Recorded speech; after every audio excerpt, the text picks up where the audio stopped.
Zelma is our host today, so anything you need, please put it in the chat for her.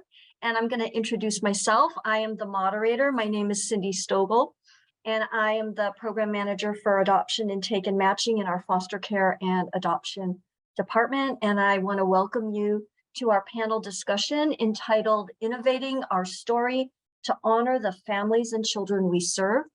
We have two incredible panelists today, and I'm going to take a moment to introduce them to you and provide a little bit of their biographies so you get to know them a little bit better. Our first panelist is Michelle Essex. She is a program manager with Children's Bureau. Excuse me. She's a program manager with Children's Bureau and has worked with Family Resource Centers since 2001. She currently has programmatic, budgetary, and supervisory oversight over 6 programs in 5 FRCs in Orange County. Michelle holds a master's degree in counseling psychology and a bachelor's in education. She is a published author, which I didn't know, and has a strong background in counseling as a child and adolescent therapist, and in academia, where she was a director of field training and adjunct professor at a university in Cambridge, Massachusetts. Prior to moving to California, Michelle was appointed by the governor of Massachusetts to chair the Massachusetts State Licensing Board for Mental Health Counselors and Marriage and Family Therapists. In 2009, Michelle received the Women Making a Difference Award from California Senator Lou Carrera for her work with Family Resource Centers in Orange County. What she loves most about her work with Orange County FRCs is working with dedicated staff and collaborative partners who go above and beyond for each other and the families they serve. So thank you so much, Michelle, for joining us today. And now I'm going to introduce you to our second panelist, Sylvia Scott. As a 20-year resident of the Antelope Valley with over 30 years of social work experience serving the greater Los Angeles community, Sylvia has a passion for community, advocacy, and systems change. Sylvia has experience as a mental health program administrator and direct service provider working with children and families and transitional age youth.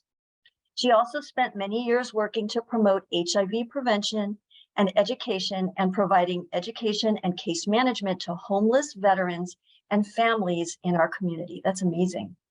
Sylvia currently serves as the director of place-based strategies, overseeing the Best Start initiative in the Antelope Valley. Her goal is to work with community leaders as well as local, state, and federal government officials to promote systems change that address the history of systemic racism. Sylvia believes that together change is possible and that the AV community can serve as a model for other communities across the state. Welcome, Sylvia. We're delighted to have you today with us as a panelist. I'm going to ask questions to the panelists. They're both going to answer the same question. Zelma, we have about 5 minutes per panelist answer. And so Zelma will give you a little cue in the chat to let you know when you have a minute more. And then hopefully at the end, we'll have some time for questions. So I'm going to start with the first question. Sylvia or Michelle, which one of you would like to go first? And then I'll jump in with the question. I can go first, that's fine. Sounds wonderful. Then question number 1. When you approach a client to ask them if they would be willing to share their success story, how do you explain to them why and how their story will be used? Well, first, thank you for having us here, Cindy. I'm excited to be here with everybody. Working with Best Start, it's a little bit different than many of the programs that Children's Bureau has. We don't provide direct service, but we do work with the community leaders, the residents, and a lot of the stakeholders. So one of the things that we really do, first of all, is we come to the community and we start identifying who are the possible leaders, who are the assets that are at the table with us. And from the very beginning of any of our interactions with the community is we always empower them to take ownership of their value and how they're an asset to the community.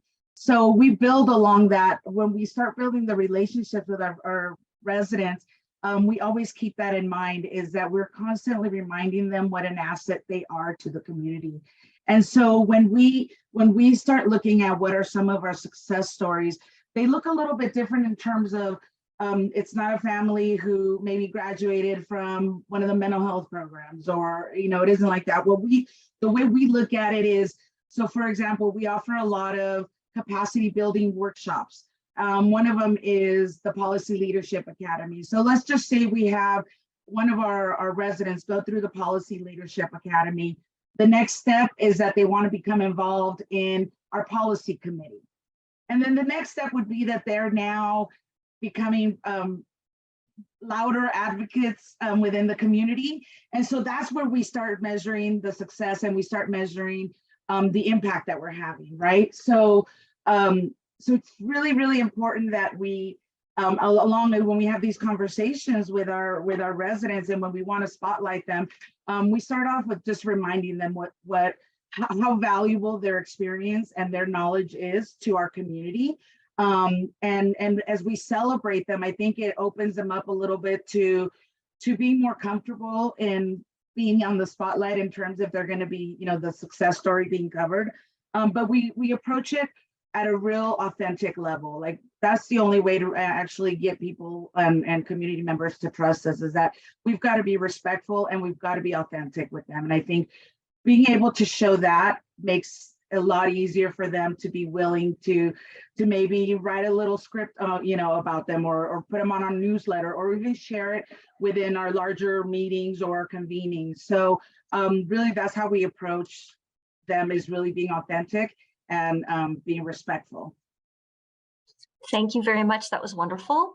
Michelle, would you like me to repeat the question, or? No, I'm good. Yes, Okay. I'm good.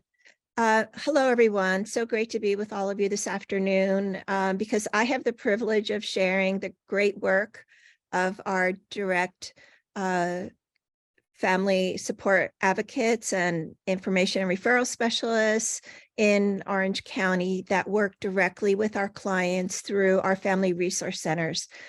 And they are the ones that are going to be very reflected in my talk today, because it's through their important work with their clients that we get to share our stories. So in response to the first question, prior to our staff getting a client's consent to share their story, our staff are coming from a strength-based approach, because they've been observing how their client has responded to the services and the resources offered to them. So from the beginning of their intake process, they're doing their assessment, they're getting ready to present their clients' cases to our case management team meetings. They're getting all of the intake information that they need in order to refer their clients to the best possible services. Our services are voluntary, and we empower our clients to choose the services that they feel most ready to participate in, and at the timing that makes the most sense to them. We look to them as the leaders of their service. And so throughout our staff's work with their clients, staff are providing affirmative feedback for their clients' progress. And towards the end of the case closure, after they have worked with their client approximately 2 to 3 months, our services are short-term services, but towards the end of the client service, staff will approach their clients that they think have a positive story to share, and they will ask for their client's approval to share that story. And a client story may be shared via writing, a video interview, or whenever possible, especially pre-COVID, clients would share their story in person, sometimes to Children's Bureau's marketing or philanthropy departments, to our county funder, and our collaborative partners.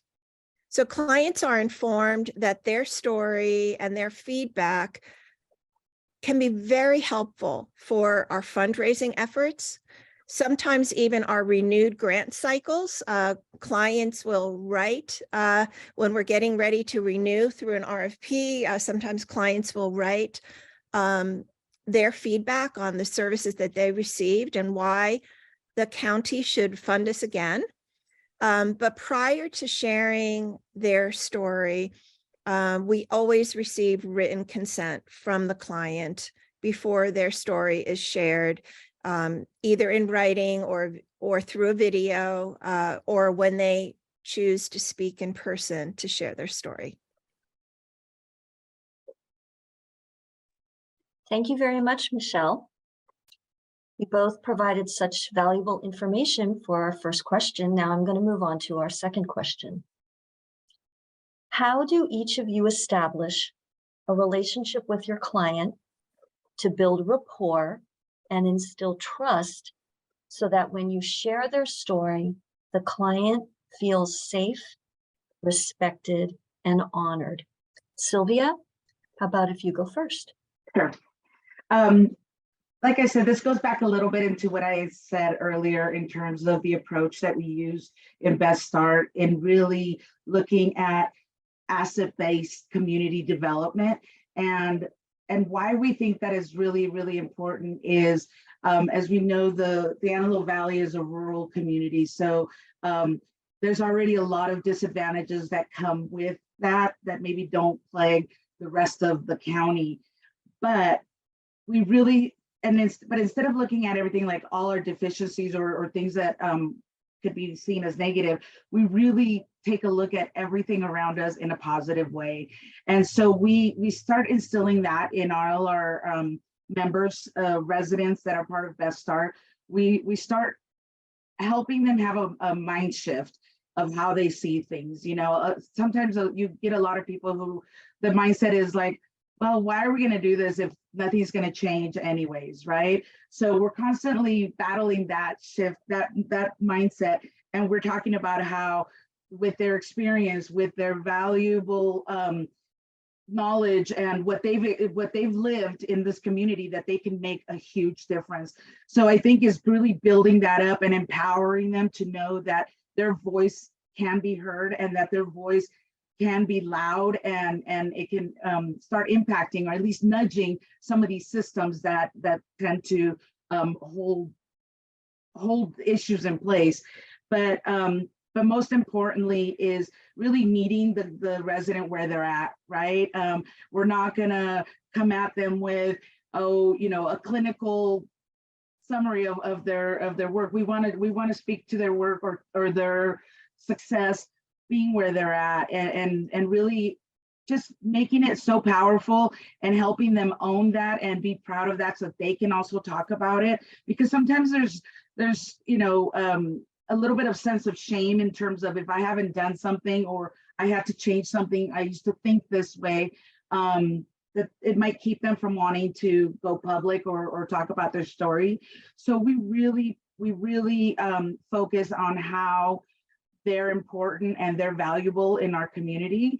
And that really tends to be the way to get them to open up a little bit or be more comfortable with doing it. And like Michelle said, we do, put it all out there. We're honest with them from the very beginning. Where is this going to be shared? Who is it going to be shared with? If there's information that they don't want shared, we definitely will not. We respect what their wishes are. If there's only a certain part that they wanted to share, that is all that we'll share. We'll never, we don't ever want to break that trust because that is contagious, that having mistrust, and you'll never get other families or other residents or other community members wanting to be part of a success story. So we really just look at it that way. Thank you so much. Michelle? Yes. So our direct service staff are trained to build rapport and trust with their clients throughout their onboarding and their shadowing of other colleagues. Whenever possible, we also provide staff with a training on motivational interviewing so that they feel better equipped to have their clients feel safe, respected, and honored through their work with them in our family support programs. So how do they do this?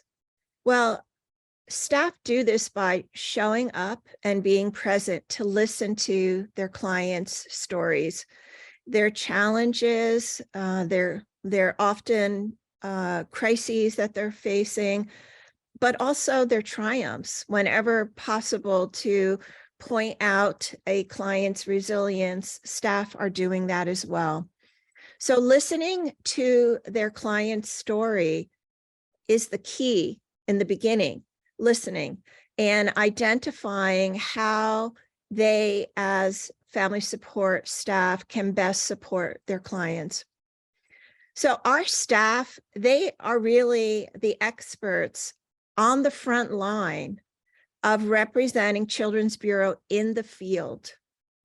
They are the ones working directly with clients, and how they treat their clients is a reflection on all of us. So as people managers, our support of our staff is key in their having the skills and the confidence and the service mindset to be present as they face the various crises and presenting problems that their clients are confronted with.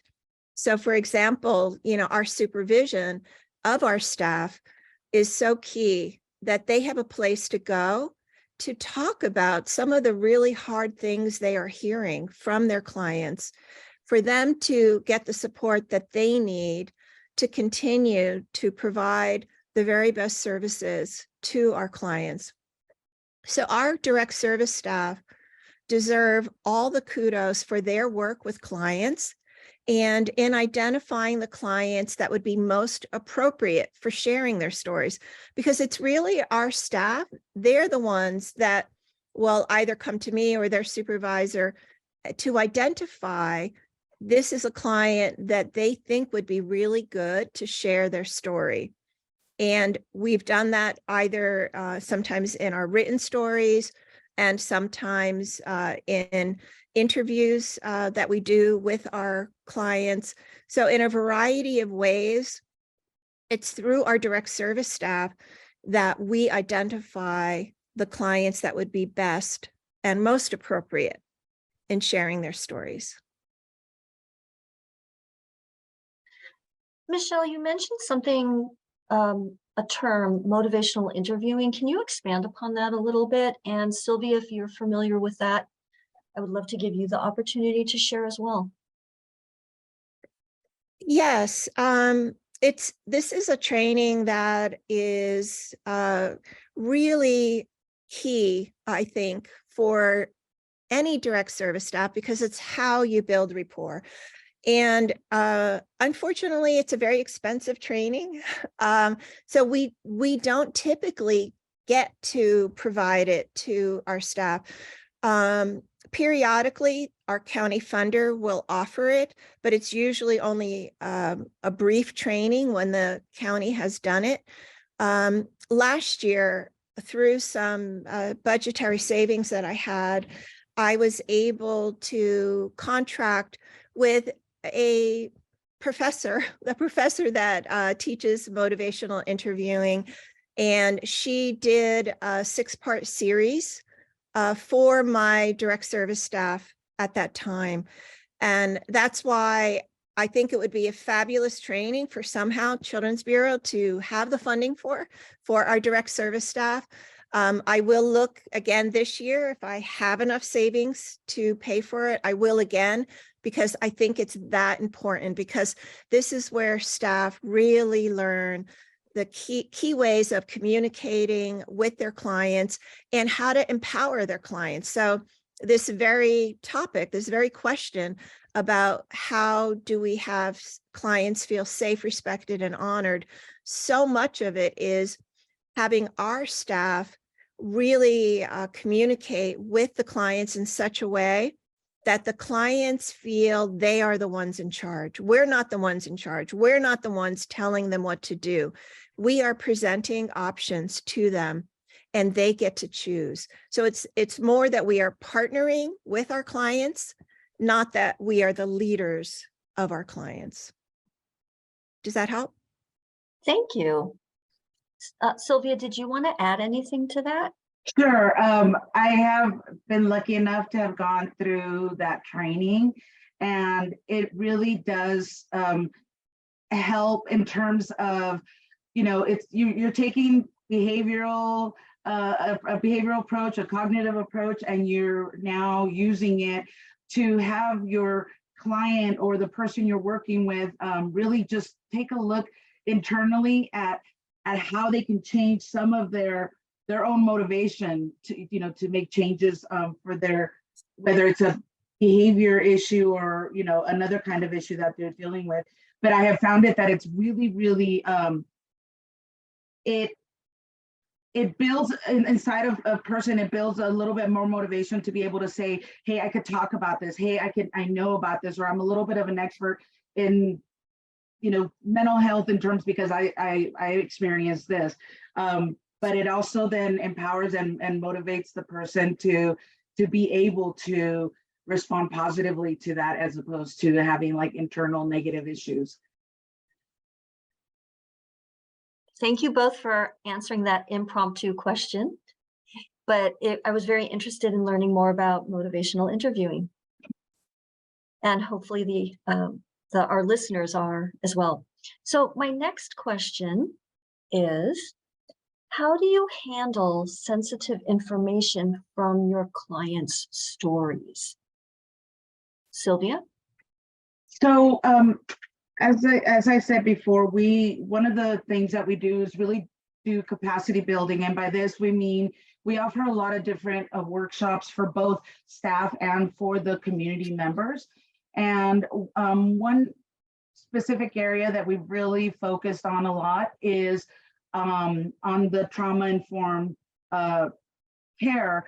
And part of that, we have a workshop that is 6 months, and we had another workshop that involved a smaller group. And what we really looked at is how we, as the initiative and coming into the community, what we're doing and what we're saying is really focused on not causing more harm, because sometimes we may not even realize that a simple word like ignite, as I see it on your screen, that to somebody that might actually trigger something from a past experience, or can cause more harm. So we really have to be really careful on when we're approaching our community members, especially when there's really sensitive information.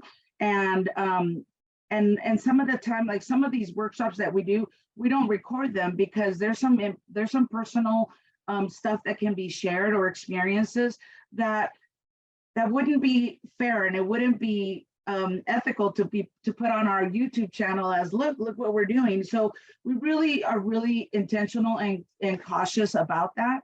And when we are asking, we've done videos with some of our success stories, and that's the first thing that we really tell them. It's like, what it is you want to share is all that we're going to share. We're not going to add extra. We're not going to include things you don't want to share. And like I said in the previous question, it's about the respect that you have for these members and residents, so that you can continue building that trust with them. You have to be respectful, and you have to be honest, and really follow through on what you're saying. And if we're going to respect their sensitive information and protect it, then that's what we need to do. Thank you very much. That was wonderful. Michelle, your opportunity to answer. Yes, of course. So we are very protective of a client's confidential information throughout their time in our service. And we carefully select the language that we use in a written story. So for example, a client that was sexually abused in childhood, we might frame it as the child experienced early childhood trauma. So we're very mindful of the language that we're using. Another way that we're protecting a client's sensitive information comes up in our FRC case management presentations. So during these meetings, we will leave out highly sensitive and confidential information that's not necessary for others to hear. For example, in the past, we had a client that had been trafficked in prostitution. We did not share that information. The client was going to be coming into the Family Resource Center to receive services. They had severe trauma from their past. It was not necessary for everyone to know that that was in the client's background. So we are the keepers of a client's most vulnerable experiences. And our role is to honor and keep sacred a client's most private information private as we continue to lay the foundation of building safety and trust with that client. So in sharing their stories in writing, we are careful about how we would word that. If a client is speaking to share their story, either through a video interview or in person, we're letting them know that they only should share what they're comfortable sharing.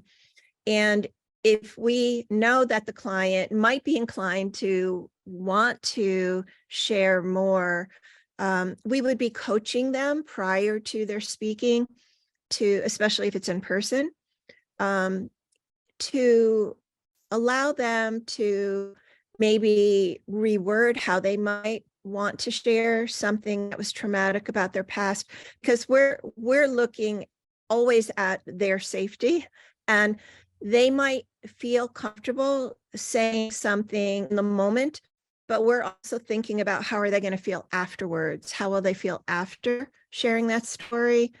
And we want to really protect them from feeling too vulnerable. So I would say we are the safeguards, whether a client is sharing something, if we're helping to share through our writing, or if the client is sharing in person, we're always looking at their safety first and foremost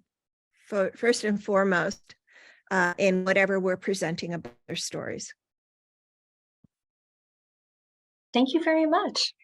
We have some extra time, so I'm gonna ask an additional question. Hopefully, Michelle and Sylvia, you are able to answer. How do you think we should tell our clients' stories as we talk about them in presentations, to stakeholders, or as we use their stories for marketing and fundraising purposes?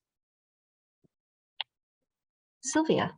Yeah, I think for us, the number one key when we're wanting to share a success story is, number one, we always make sure that we allow the client time to be able to see what questions are going to be asked, what the whole concept would look like if it's a video or the interview, and that if they're not comfortable with something, to let us know and we'll adjust it, whether it's a question or the process we want in the video or in the interview. I think part of when we are telling the residents when we're going to use their success story, whether it's written or in a video, the number one key to it is that they are modeling for other residents success. They are modeling for other residents leadership skills, in terms of, because what they're doing is having an impact on some of the systems that we are facing, that now their voice and their experience is telling other families or other residents, you too can have a say in this, you too can do this. And so I think if we start off the conversation that way, and then we take it to where, so the next level is, we're going to take it to our organization and we want to take it to our board, right? We want our board to understand that this is a program we want to keep, that your experience shows the impact we're having, but it also shows the successes that can come to one single resident. And then there's times where we've even had to present to the commissioners at First 5 LA, which is, huge, and to tell them, like, now you've made it to the bigger leagues in terms of you are now going to be part of possibly getting more funding for for our community. Maybe other funding opportunities, not just Best Start. So it's really how you phrase it, and really you have to really be able to put a positive and empowering spin to how you're, letting them know. Thank you Yeah. so much, Sylvia. Michelle. Yes, I want to echo much of what Sylvia shared, because we have that approach as well. Like if a client is going to be interviewed, we will show them the questions ahead of time. We will help coach them. We're also looking at ways in which clients that are comfortable and are open to being interviewed, or clients that are open to talking to Children's Bureau Board of Directors or marketing, as we've had in the past. Because we're looking at our clients' strengths, we're also identifying clients that they want to tell their story because they know their story is going to have impact. And so I'm going to share a story about a past client where this was very evident. She had a natural talent at public speaking. And so once I saw that talent, I had her share her story in a way that was comfortable to her. To Children's Bureau, she was invited to Los Angeles. She spoke in person at our board of directors. She was invited to a Children's Bureau fundraising event. She spoke in person at the fundraising event. She spoke in person at our funders meetings, and I accompanied her. We went in to speak to our state senator so she could advocate for services that she found helpful. She went through our services in our Family Resource Center, and she wanted other families to have the opportunity to have these services. And in order to have these services, we need to be funded. And so she became an advocate for us in sharing her story.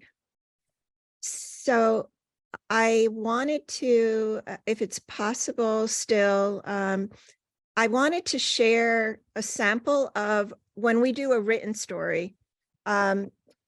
Cindy is going to share a written story. I'm going to just briefly go over that, and then I'm going to kind of conclude with another story.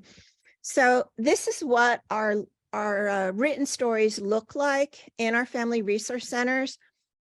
This story, I chose this one because it was a pretty complex one. And it was written by our family advocate, Milena Rodriguez. And this was during COVID.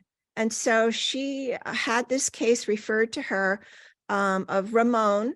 And just by the way, even though we get the client's consent to use their stories, we always change the names unless they tell us, no, don't change the name. But this is not the real person's name. But Ramon was a single dad to a 9-year-old boy. Like many of our families, he was impacted by COVID, lost his job. Then he did get new employment, but he had an accident at his new employment, was briefly on workman's comp, but then it was going to expire, or he was not going to get it renewed. He could have spoken to an attorney, but he was fearful because of legal repercussions, and that is because he was undocumented. And so at that time, this is when we got the case. And our family support advocate, we look at all of the ways in which we can support the client, and these are all the services he received through us. You can see a whole array of family support, individual counseling. Because he was injured, we were able to get prepared meals to him and his child through an organization called Delivering with Dignity. We were able to get him some health care services he needed, emergency assistance through Children's Bureau, Mission Hospital, rental assistance. So these are all the things he most needed at the time that we were able to provide. And then the outcome. So in our success stories, we have our presenting issue with the services we provided, and then the outcome. And Ramon was always very consistent in following through in his program, hence why we chose him as a success story. He got connected to all of the services that we really thought he could benefit from, and he was open to receiving. That's the key. Ramon chose the services that he felt he was ready for and would be able to complete. He got connected in all of those important services. And at the end, at case closure, he shared, because we always like to include a client's quotes in their stories. And so he shared that he felt blessed to have been connected with such kind people.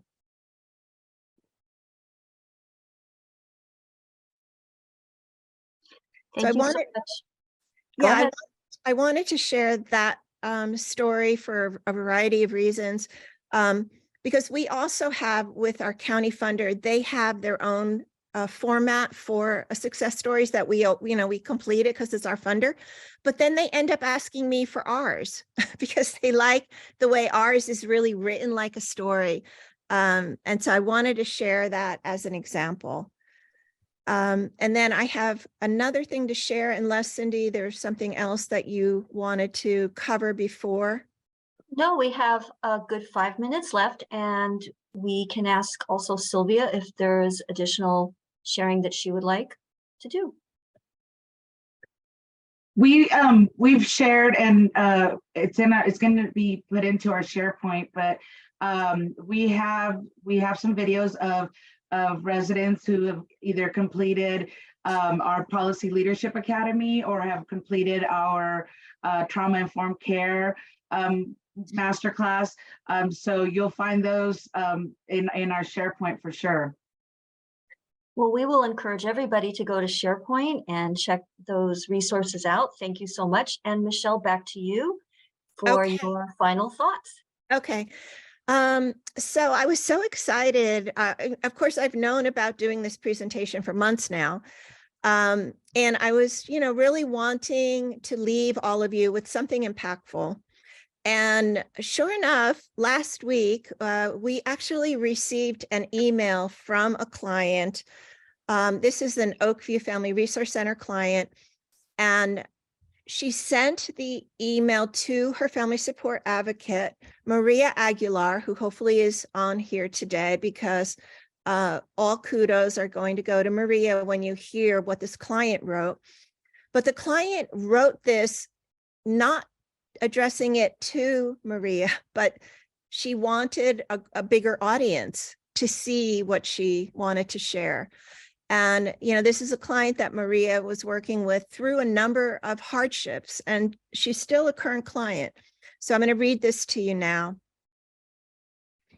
Dear Oakview Family Resource Center, I want to send a soul-felt thank you for everything you did for my family. Maria is an excellent example of compassion, empathy, kindness. She went out of her way to get us supplies, food, resources. She even gave her ear to listen to me. I always look forward to Maria's call. Her guidance, her humor, and her down-to-earthness was always so welcome. When you are low income, you notice at times how you are treated. You are treated less at times. You can see how people look at you and even their tone of voice. It is already hard to ask for help. And people at these food banks and community centers, they have a huge responsibility to treat people with respect and compassion, to make sure that clients keep their dignity. This was done for my family. As clients, we have the responsibility to treat the volunteers and workers with respect as well, to appreciate all the work that goes into everything, to setting up the tables for food distribution, organizing, cleaning, driving, organizing the food distribution, the clothes donations, everything that we do not see that all of you do. A special thank you to Maria's supervisor that handled all the bedding, the towels, the pillows, and the bed frame for my daughter. Oakview, thank you so much. I pray that Maria reads this to all of you. Remember that each of you are important and what you do matters. Keep your chins up. Tell your families that this family appreciates you and they should be proud of what you do. Thank you for your time. Wow. So, Wow. That That's was awesome. incredible. so Yeah. this was one client sharing with our service, direct service person, Maria, and me as her acting supervisor, what her experience was. So does that embody what's important about all that we do, or what? So I share this with you. It was shared with Maria and me, but I wanted to share it with all of you because that's the real impact of our work. And what a gift to us that this client could word that in such a manner that can leave all of us, I think, inspired to go forward and keep doing what we're doing and do it a little bit better each day. Cindy, if I can add one more thing, I think that story is fabulous. And those are the inspiring moments we look for, right? Even when we're feeling like, oh, how long have we been doing this? You know, you start feeling a little jaded at times, and these are the things to do. But one of the things I wanted to say is in the other room, we actually have some success stories interviewed through Tracy. So you'll all be able to see that in the videos of all these tracks that we're doing. That sounds wonderful. Thank you so much for sharing. I just want to take a moment to say thank you so much to Sylvia, Michelle. This was absolutely amazing, inspirational, motivating, and it makes me and hopefully everyone else in this training want to continue doing the amazing work that we do. Thank you for being on the panel. We appreciate you very, very much. And thank you, Thank you. Zelma.